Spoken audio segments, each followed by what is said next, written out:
नमस्कार, बहुत स्वागत है आपका। आज का टॉपिक है वो कौन से देवी देवता हैं जिनकी पुकार आपको सुननी चाहिए, वो आपसे क्या कहना चाहते हैं। देखिए, ग्रह नक्षत्र परिवर्तन होते रहते हैं और इनका प्रभाव जीवन पर भी पड़ता है। और जब कोई बड़ा ग्रह राशि परिवर्तन करता है तब इसका प्रभाव बहुत ही ज़्यादा असर करता है, चाहे वो आपके लिए सकारात्मक हो या नकारात्मक हो। लेकिन जब आप ग्रहों को समझकर उसका उपाय करना शुरू करते हैं, मंत्र जप करना शुरू करते हैं, तो आपकी लाइफ में पॉजिटिव बदलाव होते हैं। ग्रहों का नकारात्मक प्रभाव से आपकी रक्षा होती है। तो आज हमने टॉपिक रखा है कि राहु का महापरिवर्तन होने जा रहा है। राहु अभी तक मीन राशि में चल रहे थे, अब वो कुंभ राशि में प्रवेश करेंगे। तो जब कुंभ राशि में राहु आएंगे तब राहु की जो पॉजिटिव एनर्जी है, राहु क्या है? आपका सोच है, आपकी जो आप इच्छा है, आपकी आप जो चाहते हैं वो प्राप्त राहु ही करवाता है। तो राहु को प्रसन्न करने के लिए वो कौन सा मंत्र है, वो कौन से विधि हैं जो आपको सफलता देंगे। इसलिए हमने टॉपिक रखा है कि देवी देवता आपके घर आते हैं, यानी राहु को प्रसन्न करना है तब अपने देवी देवता को आपको मनाना होगा, मंत्र जप करना होगा, आपकी मुश्किलें कम हो जाएगी। तो चलिए समझते हैं विस्तार से। तुला राशि, राहु का महापरिवर्तन होने जा रहा है साल 2025 में। वैसे तो 2025 में बड़े बड़े महापरिवर्तन होंगे, लेकिन राहु 18 मई को आपके छठे भाव से निकलकर पंचम भाव में प्रवेश करेंगे। 2 महीना पिचास योग भी बनेगा, तब इसका प्रभाव आपके ऊपर क्या पड़ेगा। वैसे तो राहु छाया ग्रह है, जिस तरह से हर व्यक्ति का छाया होता है उसी तरह से राहु छाया है, और छाया के बिना कुछ भी संभव नहीं है।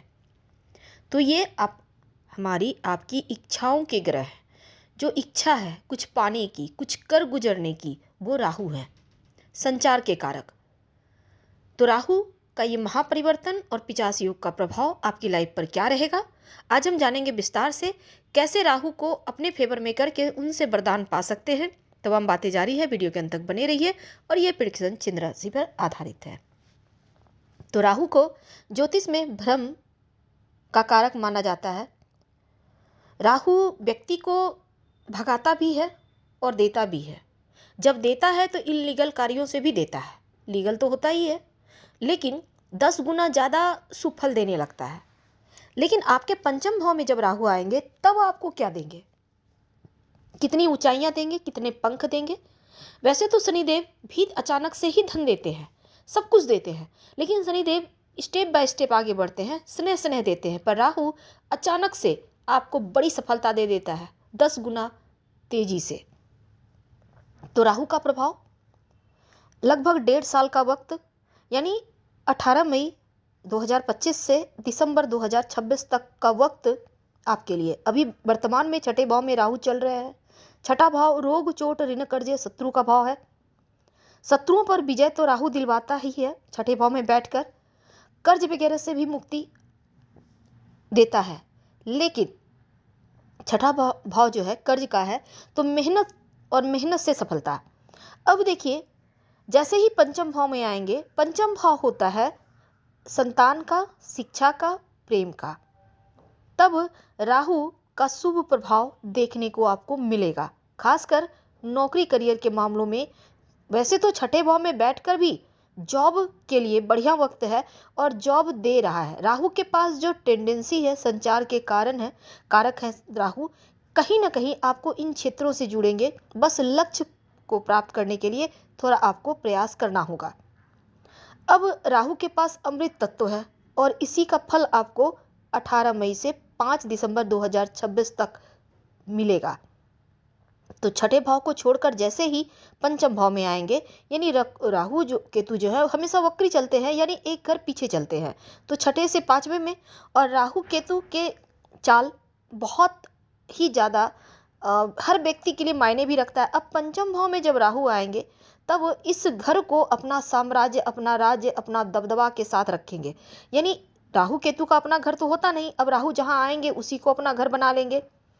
और जब एक दबंग व्यक्ति किसी के घर में आता है तो वहाँ पर सर्वे सर्वा हो जाता है, बिल्कुल वैसे ही राहु भी पंचम में आकर सर्वे सर्वा हो जाएंगे। तो इच्छाओं की पूर्ति 5 नंबर जो है, वैसे राहु आपके 11वें घर को देखेंगे तो इच्छाओं की पूर्ति का प्रदर्शित करता है, और राहु स्वयं इच्छा के ग्रह है। तो राहु आपके अंदर किसी चीज को प्राप्त करने की इच्छा जगाते हैं और फिर आप मेहनत करते हैं, तो इच्छाओं को जुनून की हद तक ले जाएंगे, जो तड़प है वो पैदा करेंगे और फिर आप मेहनत करके वो चीज प्राप्त कर लेंगे। अब देखिए, जैसे ही पंचम में आएंगे तो यहाँ पर शनिदेव, चूंकि यहाँ पर आपके लिए अभी कुंभ राशि में चल रहे हैं और इसके बाद वो 29 मार्च को मीन में आएंगे और मीन में ही राहु विराजमान है 18 मई तक। तब ये जो 2 महीने का वक्त है, 50 योग बनेगा। छठा भाव होता है ऋण, रोग, चोट, कर्जे, शत्रु का, बीमारियों का। तो ऐसे में राहु शनि जब आपके छठे भाव में युति बनाकर बैठेंगे तो हर तरह की मुश्किलों को दूर करेंगे, यानी पॉजिटिव आपको मिलने वाला है इसका फल। शत्रु विरोधी दबे रहेंगे, आप सफल होंगे, आपका स्वास्थ्य अच्छा रहेगा, मुश्किलें, बीमारियां जो लंबे समय से आपको परेशान कर रही थी वो समाप्त होगा, वाद विवाद का समाधान निकलेगा, जीवन में खुशियों भरे पल को आप जीने लगेंगे। तो ये तो था आपके लिए राहु और शनिदेव की युति का प्रभाव। तो आपके लिए शनिदेव स्वयं आपके कष्टों से आपको छुटकारा दिलवाएंगे छठे भाव में बैठकर। हालांकि राहु के साथ भी मिलेंगे तो भी आपकी मुश्किलें कम होंगी, शत्रुओं की हार होगी। शिक्षा प्रतियोगिता में अगर आप विद्यार्थी सम्मिलित हो रहे हैं तो उसमें सफलता देंगे, भाग्य का साथ मिलेगा। कार्य क्षेत्र में किए गए कार्यों की भी प्रशंसा होगी और जॉब के बेहतर अवसर भी मिलेंगे। तो ये 29 मार्च से आपके लिए शुभ समय शुरू हो जाएगा, लेकिन दोनों की युति है तो उसका भी फल आपके लिए बढ़िया है। अब हम बात कर रहे चूंकि 18 मई से 6 दिसंबर 2026 तक के मध्य की बात, तो शत्रु वगैरह दबे रहेंगे। अब देखिए, शत्रु के माहौल को छोड़कर अपने मित्र के घर, शनिदेव के घर राहु आएंगे। अब शनि और राहु को स्वतंत्रता मिल जाएगी, यहाँ पर खुलकर वो शुभ फल दे पाएंगे। राहु का जब दबदबा पंचम भाव पर हो जाएगा तब यहाँ पर आपको इसके फल भी देखने को मिलेंगे।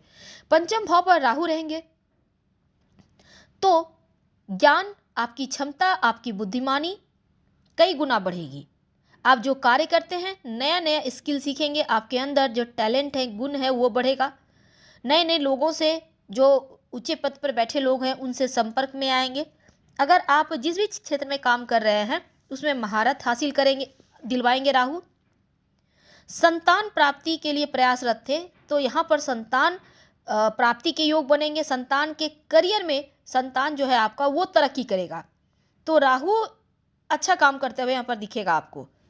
अब देखिए, पंचम भाव पर राहु संतान को हानि भी देता है कई बार, लेकिन कभी भी राहु जब अपने शुभ परिणाम में हो, शनि के घर में राहु हैं तो उनका प्रभाव कभी भी अशुभ नहीं होगा, ये मानकर चलिए।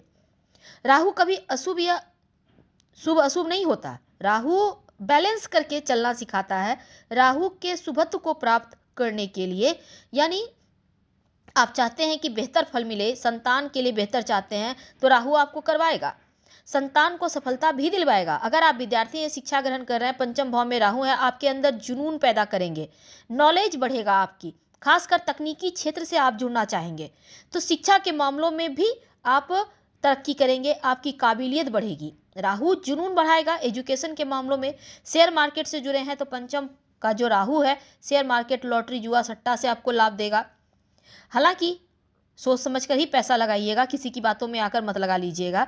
इनकी बड़े रिस्क आप जब लेना हो आपको तो अपना कुंडली का विश्लेषण करवा के लें। पंचम भाव का राहु क्रिएटिव क्षेत्रों में ज़्यादा लाभ देता है, ज़्यादा सफलता देता है। अगर इस समय कम्युनिकेशन से जुड़े हुए हैं तो कोई बड़ी उन्नति तो मिलेगी। राहु दबकर नहीं रहता, हमेशा फन फैलाए रहता है, इसलिए आपको पॉजिटिव सोच के साथ आगे बढ़ना होगा। 18 महीने का वक्त है। अगर राहु की दृष्टि की बात करें तो उनका प्रभाव भी महत्वपूर्ण होगा। प्रथम जो इनकी दृष्टि पड़ेगी, 5वीं दृष्टि सीधे आपके नवम भाव पर, भाग्य का भाव है, भाग्य की प्राप्ति होगी, भाग्य का साथ मिलेगा।